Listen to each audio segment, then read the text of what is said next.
Ada 3 orang, tapi 3 orang itu sampai sudah yang 8 orang itu menjalani 8 tahun lebih, itu belum ditangkap. Ada 3 pelaku utamanya masih DPO, belum tertangkap. Turut serta itu nggak ada apa-apanya kalau pelaku utama tidak ditangkap atau tidak diadili. Ya. Nah, bagaimana dia turut serta terhadap pelaku utama? Pelaku utamanya nggak ada. Jadi kalau ahli berpendapat bahwa tindakan sebelum ada pelaku utamanya kemudian menghukum semua pelaku turut sertanya, mungkin itu dari doktrin hukumnya nggak tepat begitu ya. Ya kalau terbukti orang yang melakukan tindak pidana tadi terbukti yang utamanya, bagaimana kalau tidak terbukti? Kalau tidak terbukti orang ini sudah masuk penjara lebih dahulu. Kan yang dihukum pertama dan utama adalah pelaku utama. Ya. Oleh sebab itu mestinya tunggu dulu pelaku utamanya, dan kalau pelaku utamanya nanti clear untuk ditangkap dan diproses dan disidik, akan terang benderang bahwa siapa sesungguhnya yang melakukan itu, dan sehingga kalau itu pelaku utamanya belum ketangkap ya harus tangguhkan dulu semua orang yang melakukan turut serta itu. Ya. Bagaimana kalau sudah terlanjur itu diproses? Batalin, karena itu melanggar prinsip kepastian hukum dan keadilan hukum, ya, supaya nanti apa, tidak sesat peradilannya itu. Karena apa, ya pelaku utamanya kalau terbukti, kalau tidak terbukti dia hanya turut serta yang itu perannya tidak signifikan dalam konteks itu. Kalau tidak ada pelaku utamanya berarti pelaku turut sertanya juga tidak ada. Turut serta apa, pelaku utamanya nggak ada. Jadi, dia tidak boleh dihukum pidana maksimum, bahkan jangankan maksimum, untuk dinyatakan dia turut serta aja tidak bisa dalam doktrin hukumnya. Yang harus dibuktikan terlebih dulu harus itu adalah tindak pidana pelaku utamanya. Jadi kalau pelaku utamanya tidak bisa masuk, berarti pelaku turut serta juga tidak masuk. Tapi kalau pelaku utamanya itu ternyata itu fiktif dan tidak ada, berarti tidak ada juga pelaku turut serta. Pertanyaannya, kita pasti menunggu-nunggu ya. Sekarang di mana DPO-nya yang kemarin sudah disebut-sebutkan sama Polda Jabar bahwa ada beberapa DPO yang belum tertangkap ya. Sedangkan beberapa terpidana ini sudah divonis dan menjalani hukuman, akan tetapi DPO-nya pelaku utamanya ini tidak tertangkap, bahkan yang cuman ikut serta ini sudah dihukum loh, sudah diganjar dan divonis seumur hidup. Itu pun merata ya. Kita akan tercengang jika melihat pernyataan-pernyataan dari Prof Mudzakhir di sini benar-benar dikupas tuntas ya sama Prof Mudzakhir ini. Oke, makasih Ali. Kalau ada aktor intelektual, pencetus ya, pelaku utama, aktor ya, yang merencanakan, yang mempunyai ide lah dalam perumpamaan tadi, dalam peristiwa yang saya sampaikan tadi, ada 3 orang. Lalu 3 orang ini sampai satu peristiwa itu dari 11 orang, 8 orang ini sudah divonis, bahkan sudah sampai inkrah. Tapi 3 orang itu sampai sudah yang 8 orang itu menjalani 8 tahun lebih, itu belum ditangkap. Ya, 3 orang itu adalah disebutkan adalah aktor utama, ya, pelaku utama. Yang 8 yang sudah dihukum ini adalah yang 55-nya, pasal 55, ya. Tapi justru yang 8 orang ini, 7 orang diantaranya dari tuntutan hukuman mati divonisnya rata. Baik yang boleh dibilang memukul dengan nonjok 1 kali, dengan yang menikam dengan pisau di dalam dakwaan ya. Di dalam pertimbangannya juga demikian. Yang ada juga dituduh mensetubui, ya, dan juga ada perbuatan yang lain, ini berbeda-beda tapi vonisnya sama. Menurut ahli bagaimana dalam satu peristiwa ada 3 pelaku utamanya masih DPO, belum tertangkap? Baik, ahli jelaskan terlebih dulu, harus dibedakan tadi pengeroyokan dengan pembunuhan berencana. Ya. Kalau dalam pengeroyokan ya tidak bisa orang yang kumpul atau orang yang sama melakukan pemukulan ya bertanggung jawab terhadap pemukulan saja gitu. Tapi kalau yang punya peran yang dominan, misalnya saja menyebabkan mati dan menyebabkan terperkosanya orang dan sebagainya, itu ya itulah dia bertanggung jawab, mereka itu tidak bisa orang lain dikatakan bertanggung jawab. Yang kedua, kalau itu misalnya hubungannya dengan sangkaan tadi seperti ditanyakan tadi, berencana, sebut saja itu menjadi pembunuhan berencana karena mengambilkan mati, itu memang pelakunya bisa seperti yang disebutkan tadi ya, beberapa dan sebagainya begitu. Tapi tetap juga kalau dalam menggunakan pasal 55 terutama yang terkait delik penyertaan, itu pasti ada pelaku utamanya siapa. Dan pelaku utama itu yang dialah yang punya tadi disebutkan iktikat jahat untuk melakukan pembunuhan. Kalau tadi ada 3 orang itu sepakat untuk melaksanakan niat jahatnya. Tapi kalau ada pelaku yang lain yang pelaku itu adalah turut serta, ya niat jahatnya adalah turut serta melakukan tindak pidana terhadap 3 orang tadi. Sehingga tanggung jawabnya adalah dia turut serta. Memang di dalam prinsip dalam penegakan hukum terkait dengan yang pertama adalah pelaku utama dan pelaku turut serta itu nggak ada apa-apanya. kalau pelaku utama tidak ditangkap atau tidak diadili. DPO-nya mana yang dikatakan Peggy alias Peron itu mana gitu ya? Masa sih cuma nangkap DPO? DPO itu hanya kuli bangunan nih misalnya. Kok kalah sih sama apa namanya nangkap DPO yang teroris aja cepet banget, ya kan? Ini cuman DPO yang kelasnya kelas kuli bangunan loh ini loh ya. Mohon maaf ini saya bukan menghina tapi memang benar kenyataannya. Ya tapi malah lebih hebat. Ya kan hingga saat ini tidak tertangkap-tangkap. Maka tadi kalau ditanyakan bagaimana kalau pelaku utamanya 3 orang itu nggak ditangkap dan tidak bisa diadili bahkan menghilang. Tapi yang diadili hanya pelaku turut serta.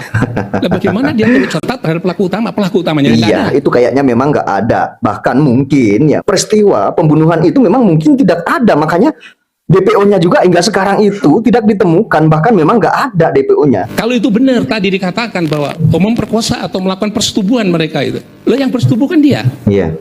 Andil setubuhnya apa? Gitu. Kan nggak bisa dilakukan. Kalau itu ada persetubuhan kan mesti semua apa sebut saja itu bukti-bukti itu mengarah pada pelakunya, pelaku utamanya tadi. Ingat loh, persetubuhan nggak bisa dilakukan rame-rame. Kalau mungkin berganti gitu ya. Kalau berganti yang itu kan ada indikasi bukti pergantian dari 3 orang itu. Lah orang lain melakukan apa terhadap persetubuhan itu? Betul. Kan nggak bisa dilakukan begitu. Oleh sebab itulah maka tadi Ali sudah terangkan secara prinsip bahwa kalau itu sebut saja turut serta melakukan, ya pelaku utamanya sadar dulu. Kalau tidak ada pelaku utamanya, bagaimana orang bisa turut serta? Ya, misalnya membunuh, oh yang membunuh orang lain dia harus bertanggung jawab full. Bahkan orangnya lari misalnya gitu, atau sampai sekarang nggak ketemu. Jadi yang bertanggung jawab ya yang lari itu, yang nggak ketemu itu, karena dialah yang melakukan tindakan pembunuhan. Yang lain mungkin partisipasinya itu tergantung pada buktinya, partisipasinya seperti apa. Kalau semuanya itu adalah turut serta dikebiahuyah nilainya sama dengan pelaku utamanya, nah itu pasalnya menjadi berbeda. Berbeda artinya apa? Mereka tadi ahli sampaikan dia mesti bersama-sama niat jahat melakukan tindak pidana. Tapi niatnya tadi yang satu adalah turut serta. Nah keturut-sertaan itu bagian-bagian yang dilakukan itulah yang menjadi penting. Misalnya dia menyiapkan apa dan seterusnya dan seterusnya. Tapi sifatnya adalah turut serta. Yang pelaku utamanya, ini yang pelaku utamanya ini ya. Ini sampai saat ini kemana gitu? Rakyat ini menunggu-nunggu. Kalau pelaku utamanya nggak ada, bagaimana penetapan dia sebagai turut serta? Ini menurut ahli agak menyimpang dari prinsip penegakan hukum ya. Kalau pelaku utamanya kok dia yang pinggiran dihukum, dihukumannya sama begitu ya. Kalau memang doktrin memang begitu, pasal 55 itu adalah ancaman pidananya sama, tapi menjadi berbeda tergantung kepada peran dia di dalam proses terjadinya kejahatan itu gitu. Jadi tidak bisa dikebiahuyah niatnya yang satu adalah melakukan kejahatan utamanya, yang satunya turut sertanya kan hanya partisipasi dalam proses itu ya. Jadi kalau ahli berpendapat bahwa tindakan sebelum ada pelaku utamanya kemudian menghukum semua pelaku turut sertanya, mungkin itu dari doktrin hukumnya nggak tepat. Betul, begitu, betul, ya. betul. Ya kalau terbukti orang yang melakukan tindak pidana tadi terbukti yang utamanya, bagaimana kalau tidak terbukti? Kalau tidak terbukti orang ini sudah masuk penjara lebih dahulu. Kan yang dihukum pertama dan utama adalah pelaku utama ya. Wah keren sekali nih penjelasan dari Prof. Muzakir nih. Wow keren sekali, ini bener loh. Ini bener apa kata-kata si Prof ini ya. Karena memang sebenarnya kalau memang pelaku utamanya aja hingga saat ini tidak tertangkap hingga saat ini, bagaimana dengan ke-8 yang terpidana ini yang cuman turut serta nih misalkan ya. Ini luar biasa loh ya. Mereka menjalani hukuman yang pelaku utamanya tidak tertangkap ya. Bahkan mungkin memang tidak ada menurut saya ini ya. Oleh sebab itu mestinya tunggu dulu pelaku utamanya, dan kalau pelaku utamanya nanti clear untuk ditangkap dan diproses dan disidik, akan terang benderang bahwa siapa sesungguhnya yang melakukan itu, dan kalau dia yang melakukan, siapa sesungguhnya punya peran untuk melakukan itu. Jadi masing-masing akan terseleksi dan perbuatannya akan terang benderang. Sebenarnya di samping dia yang melakukan itu, yang lain itu perannya sebagai apa. Ya. Jadi menurut ahli demikian, sehingga kalau itu pelaku utamanya belum ketangkap ya harus tangguhkan dulu semua orang yang melakukan turut serta itu. Tangguhkan dulu. Bagaimana kalau sudah terlanjur itu diproses? Batalin, karena itu melanggar prinsip kepastian hukum dan keadilan hukum ya. Supaya nanti apa? Tidak sesat peradilannya itu, karena apa? Ya pelaku utamanya kalau terbukti. Kalau tidak terbukti, dia hanya turut serta yang itu perannya tidak signifikan dalam konteks itu. Nah, kalau peran tidak signifikan harus masuk penjara dulu, ternyata nanti kalau diadili misalnya begitu ya, dia adalah tidak terbukti. Atas apa dia harus masuk penjara? Tanggung jawabnya apa? Maka demi tegakkan hukum dan kepastian hukum dan keadilan harus dilakukan lebih dulu adalah penegakan hukum atau sebut saja pengadilan terhadap pelaku tindak pidana. Jadi kalau pelaku tindak pidana sudah diadili, clear, sudah, barulah kemudian pelaku turut serta.